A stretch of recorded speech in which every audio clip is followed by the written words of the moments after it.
Hi all, welcome to Mansa logs. ನಾವಿವತ್ತು ನೀವು ನೋಡ್ಬೋದು ಧರ್ಮಸ್ಥಳದಲ್ಲಿದ್ದೀವಿ. ನಮ್ದಿದು ಈ ವರ್ಷದ ಮೊದಲನೇ ದೇವಸ್ಥಾನದ ವಿಸಿಟ್ ಆಗಿರುತ್ತೆ.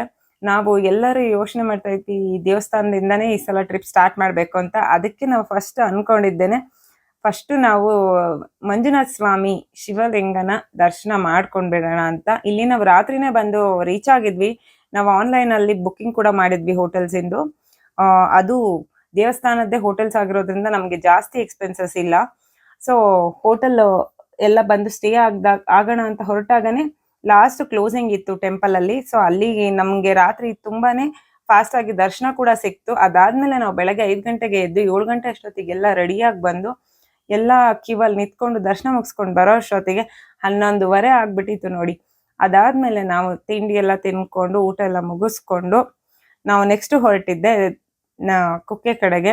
ಕುಕ್ಕೆಯಲ್ಲಿ ನಾವು ದೇವ್ರ ದರ್ಶನ ಎಲ್ಲ ಮಾಡಿಕೊಂಡು ಅದೆಲ್ಲ ದೇವ್ರದ್ದು ಪೂಜೆಗಳೆಲ್ಲ ನಡೀತಾ ಇತ್ತು. ಅಲ್ಲೂ ಕೂಡ ಅದನ್ನೆಲ್ಲ ಮುಗಿಸ್ಕೊಂಡು ನಾವು ಹೊರಟಿದ್ದು ಕಟೀಲು ದುರ್ಗಾ ಪರಮೇಶ್ವರಿ ದೇವಸ್ಥಾನಕ್ಕೆ. ಕಟೀಲು ದುರ್ಗಾ ಪರಮೇಶ್ವರಿ ದೇವಸ್ಥಾನನ ಎಲ್ಲ ನೋಡಿ, ಅಲ್ಲಿ ನದಿ ಕೂಡ ಹರಿತಾ ಇತ್ತು. ಅಲ್ಲಿ ದೇವಸ್ಥಾನದಲ್ಲಿ ಆ ಹಸು ಕೂಡ ಸಾಕಿದ್ರು. ನನ್ನ ಮಕ್ಳಿಗಂತೂ ತುಂಬಾನೇ ಖುಷಿ ಆಗ್ತಾ ಇತ್ತು.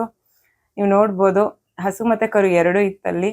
ಹಾಗೇನೆ ಎಲ್ಲ ದೇವ್ರ ದರ್ಶನ ಮುಗಿಸ್ಕೊಂಡು ನಾವು ಹೊರಟಿದ್ದು ಕದಡಿ ಮಂಜುನಾಥ ಸ್ವಾಮಿ ದೇವಸ್ಥಾನಕ್ಕೆ.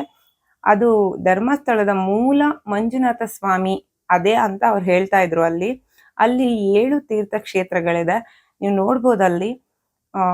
ಇದಂತೂ ಧ್ವಜಕಂಬ ಅಂದ್ರೆ ತುಂಬಾನೇ ದೊಡ್ಡದಿತ್ತು. ಈ ಬಸವಣ್ಣನ ಬಾಯಿಂದ ನೀರ್ ಬರತ್ತೆ, ಅದನ್ನ ನಾವು ತಗೊಂಡು ಹೋಗಿ ಅಲ್ಲಿ ಶಿವಪ್ಪನ ಮೇಲೆ ಹಾಕಿದ್ರೆ ಅದು ಕೆಳಗಡೆ 7 ತೀರ್ಥ ಸ್ಥಾನಕ್ಕೆ ಹೋಗಿ ಬೀಳತ್ತೆ.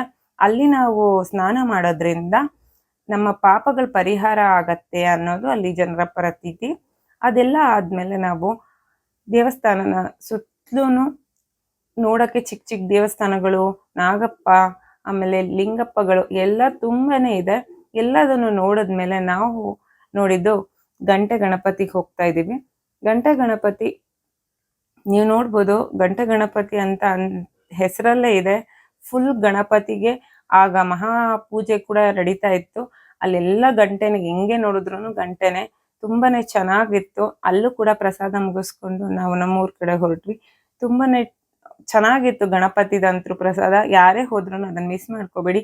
ಇದಾಗಿತ್ತು ನನ್ನ ಇವತ್ತಿನ ಬ್ಲಾಗ್. Thank you.